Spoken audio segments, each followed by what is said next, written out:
Hello everyone. Today we will do sum number second of exercise 17.3. Which of the following statements are true for a scarce? तो इसमें देखना है कौन सी statement जो है scares के लिए ट्रू है। तो सबसे पहले हमें स्केयर्स की जो प्रॉपर्टीज़ हैं वो पता होनी चाहिए। All sides are equal, all each angle is of 90 degree and diagonals are equal and bisect each other at right angle. तो स्टार्टिंग में उन्होंने लिखा है इट इज़ अ रेक्टेंगल। जो स्क्वायर है क्या वो रेक्टेंगल है? अगर हम दोनों में कंपैरिजन करें तो रेक्टेंगल और स्क्वायर दोनों में 90 डिग्री के एंगल होते हैं और इसकी सारी साइड्स इक्वल होती हैं। स्क्वायर की जो रेक्टेंगल है उसकी ऑपोजिट साइड इक्वल है। तो अगर स्क्वायर की सारी साइड्स इक्वल हैं तो इसका मीनिंग क्या हुआ कि उसकी ऑपोजिट साइड भी इक्वल है, इसलिए जो स्क्वायर है उसको हम रेक्टेंगल बोल सकते हैं, लेकिन एग्जैक्ट नहीं बोलना कि वो रेक्टेंगल है। ठीक है। And it has all it's side of equal length. It has all it's side of equal length कहते कि इसकी जो स्क्वायर्स की हैं, स्क्वायर के बारे में बताया है कि जो स्क्वायर्स की सारी साइड्स की लेंथ है वो सिमिलर होती हैं, सेम होती हैं, इक्वल होती हैं, इसलिए इसका आंसर आएगा true. Next, it's diagonals bisect each other at right angle. जो इसके डायगनल्स हैं वो राइट एंगल पे बाइसेक्ट करते हैं। जो इसके डायगनल्स हैं वो राइट एंगल पे बाइसेक्ट करते हैं, ये भी ट्रू है, इसलिए क्या आ जाएगा true. And its diagonals are equal to its side कहते हैं जो इसके डायगनल्स होते हैं, जो डायगनल्स की लेंथ है वो इसकी साइड्स के इक्वल होती है, वो होगा फॉल्स, क्योंकि स्क्वायर की सारी साइड्स इक्वल हैं और डायगनल जो है वो दोनों आपस में इक्वल हैं, वो साइड के इक्वल नहीं है, इसीलिए यहाँ पे आ जाएगा फॉल्स। ठीक है। अब मैंने रेक्टेंगल और स्क्वायर दोनों की प्रॉपर्टीज़ बता दी हैं, तो उन्हीं के अकॉर्डिंगली ये फिलअप्स हैं, ये आपने कंप्लीट करने हैं।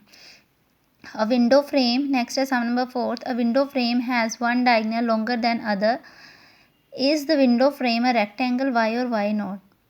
इसमें ये बोला है कि जो एक विंडो फ्रेम है उसमें जो उसका एक डायगनल है वो दूसरे डायगनल से बड़ा है, तो क्या वो जो विंडो फ्रेम है क्या वो रेक्टेंगल होगा?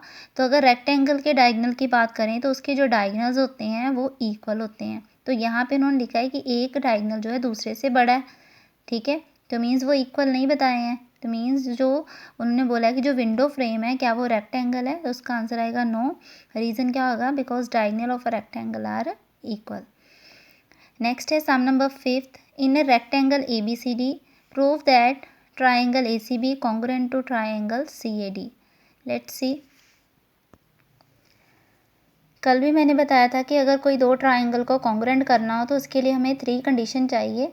ठीक है, तो जहाँ तो साइड्स के अकॉर्डिंगली, जहाँ एंगल्स के अकॉर्डिंगली अगर वो इक्वल आ रहे हैं, तो अगर वो परफेक्ट कंडीशन बन रही है तो उसके अकॉर्डिंगली दोनों ट्राइंगल कॉन्ग्रुएंट हो जाती हैं।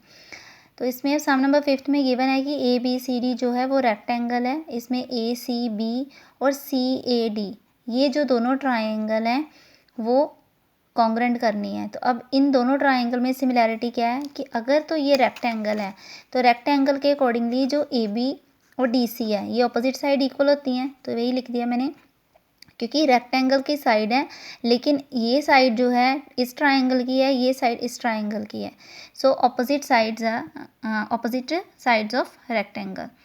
अब नेक्स्ट ये वाली साइड AD जो है वो भी BC की इक्वल है, क्योंकि ऑपोजिट साइड रेक्टेंगल की है और ट्राइंगल की दूसरी साइड है, इधर इस ट्राइंगल की दूसरी साइड है, AD is equal to BC, reason opposite side of a rectangle. And third, अगर हम ये वाली ट्राइंगल लें तो इसमें भी AC आ रही है, तो अगर ये वाली ट्राइंगल लें इसमें भी AC जो है लाइन सेगमेंट आ रही है, तो ये भी कॉमन आ रही है। तो तीनों साइड के अकॉर्डिंगली दोनों ट्राइंगल जो हैं वो कॉन्ग्रुएंट हो जाएंगी। तो कंडीशन आपने क्या लिखनी है? बाय SSS रूल के accordingly both triangles are congruent. Next है sum number 6. The sides of a rectangle are in the ratio 2:3 and its perimeter is 20 centimetre. कहते हैं इसमें जो रेक्टेंगल की साइड्स हैं उसकी रेशियो दी हुई है 2:3 और उसका पेरीमीटर दिया है। यहाँ पे लिखा है ड्रॉ, आपने ड्रॉ नहीं करना, आपने फाइंड करनी है इनकी sides. Find the sides of the rectangle, ये यहाँ पे स्टेटमेंट ठीक कर लेना। Next let's see. Let side of the rectangles be, अब जैसे उन्होंने रेशो दी थी 2:3, तो मैंने इसको आर्टिफिशियल फॉर्म में कंसिडर कर लिया। Let the side of the rectangles be 2x and 3x, means जो लेंथ है वो 2x से ले लिया है और जो ब्रेथ है वो 3x, ठीक है। एंड पेरीमीटर गिवन है, पेरीमीटर ऑफ रेक्टेंगल गिवन है, तो हमने एक साइड पे इसका फॉर्मूला यूज़ करना है, एक साइड पे इसकी वैल्यू। अब जो लेंथ और ब्रेथ है वो हमने ये कंसिडर की थी, वो यहाँ पे रिप्लेस कर देंगे इसकी वैल्यू। दोनों में प्लस का साइन है, दोनों को ऐड किया 5x। अब मल्टीप्लाई है क्योंकि बाहर वाले कोई साइन है मीन्स मल्टीप्लाई है, तो इनको मल्टीप्लाई करके आ जाएगा 10x and x is equal to 20/10, 0 0 cut हो गई, x कितना आ गया 2, ठीक है। और जो लेंथ है, अब क्योंकि ये x की वैल्यू आई है, हमने प्रॉपर जो उसकी साइड्स हैं फाइंड करनी है रेक्टेंगल की, इसीलिए जहाँ पे ये हमने आर्टिफिशियल लिया था, जहाँ पे x है वहाँ पे x की वैल्यू रिप्लेस की और उनको मल्टीप्लाई करके आ गया 4 सेंटीमीटर और एक आ गया 6 सेंटीमीटर, ठीक है। और ये दोनों साइड जो हैं रेक्टेंगल की आ गई हैं, लेंथ और ब्रेथ। नेक्स्ट जो सम्स है, सम नंबर 7 वो सिमिलर है, वो आपने खुद करना है। Next sum number 8, sum number 8, see the statement, find the length of the diagonal of a rectangle whose sides are 12 centimetre and 5 centimetre. कहते कि आपने डायगोनल्स की जो लेंथ है रेक्टेंगल के एक डायगोनल की जो लेंथ है वो आपने फाइंड करनी है, whose sides are 12 centimetre and 5 centimetre. Rectangle के डायगोनल तो होते इक्वल हैं, लेकिन उन्होंने बोला है डायगोनल की लेंथ फाइंड करो और उसकी जो साइड्स हैं जो रेक्टेंगल की साइड है, एक 12 दी है, एक 5 दी है। तो यहाँ पे पहले मैंने रेक्टेंगल ड्रॉ किया ABCD और एक साइड मैंने 12 ले ली, एक 5 ले लिए और हमने ये डायगोनल की लेंथ फाइंड करनी है।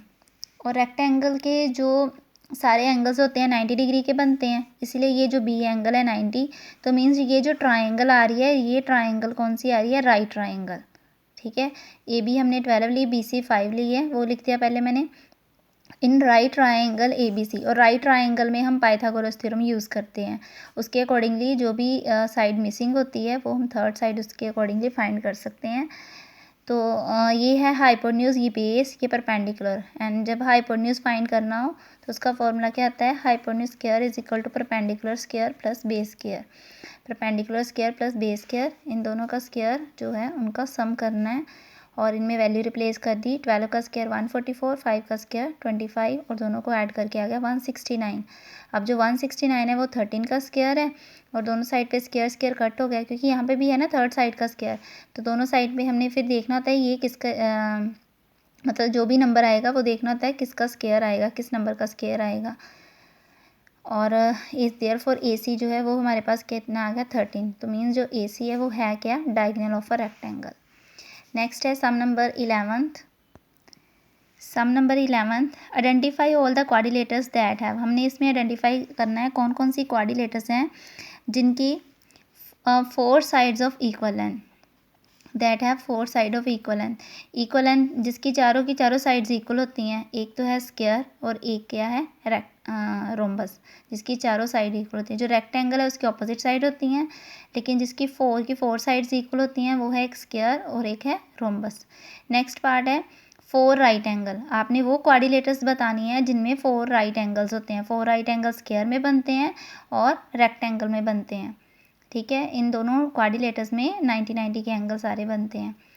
नेक्स्ट है explain how a square is a quadrilateral. कहते बताओ कि जो स्क्वायर जो है वो क्वाड्रिलेटर कैसे है, वो बताना है आपने, एक्सप्लेन करना है। क्यों क्वाड्रिलेटर है, क्योंकि क्वाड्रिलेटर्स मीन जिसकी 4 साइड्स होती हैं, एक ऐसी फिगर जिसकी 4 साइड्स होती हैं, 4 एंगल्स होते हैं, तो इसीलिए स्क्वायर जो है उसकी 4 साइड्स भी हैं, 4 एंगल्स भी हैं, इसलिए वो क्वाड्रिलेटर है। और एक स्क्वायर जो है पैरेललोग्राम क्यों है, पैरेललोग्राम क्यों है, बिकॉज उनकी जो ऑपोजिट साइड्स हैं वो इक्वल भी हैं, पैरेलल भी हैं। अगर स्क्वायर को सिर्फ देखा जाए तो उसकी ऑल साइड्स तो इक्वल होती हैं, लेकिन अगर ऑपोजिट साइड को कंपेयर करें पैरेललोग्राम के अकॉर्डिंगली तो फिर जो पैरेललोग्राम की opposite side equal and parallel है तो स्क्वायर की भी वही है, opposite side equal and parallel, इसीलिए जो स्क्वायर है वो पैरेललोग्राम भी है।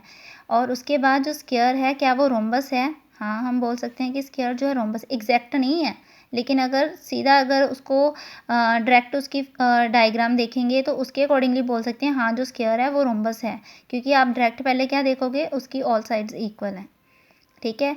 अब उसके बाद है क्या जो स्क्वायर है क्या वो रेक्टेंगल है, स्क्वायर की opposite side equal and parallel होती हैं, रेक्टेंगल की भी, और स्क्वायर के सारे एंगल्स जो 90 होते हैं इसलिए रेक्टेंगल के भी होते हैं, सो इसलिए हम बोल सकते हैं कि जो स्क्वायर है वो रेक्टेंगल है। ये 11th के आंसर लिखे हैं, वैसे आपकी बुक में भी दिया हुआ है। एंड 12th का फर्स्ट का लिखना है because it has 4 sides and 4 angles. Second में पैरेललोग्राम क्यों है, because opposite sides are equal and parallel. And third में बोला था रोम्बस क्यों है, all sides are equal. And fourth part में इन्होंने पूछा था कि जो स्क्वायर है वो रेक्टेंगल क्यों है, because opposite sides are equal and each angle is a right angle. And next है सम नंबर 13। सम नंबर 13 में क्या है, name the quadrilateral whose diagonals bisect each other. आपने वो क्वाड्रिलेटर्स बतानी है जिनके डायगनल बाइसेक्ट करते हैं। डायगनल एक तो रेक्टेंगल के इक्वल और बाइसेक्ट होते हैं, और स्क्वायर के equal bisect and right angle, rhombus के bisect at right angle and parallelogram के जस्ट बाइसेक्ट। तो उन्होंने बोला है कि आपने वो क्वाड्रिलेटर्स बतानी है कि जिनके डायगनल बाइसेक्ट करते हैं। तो इन चारों के डायगनल बाइसेक्ट करते हैं।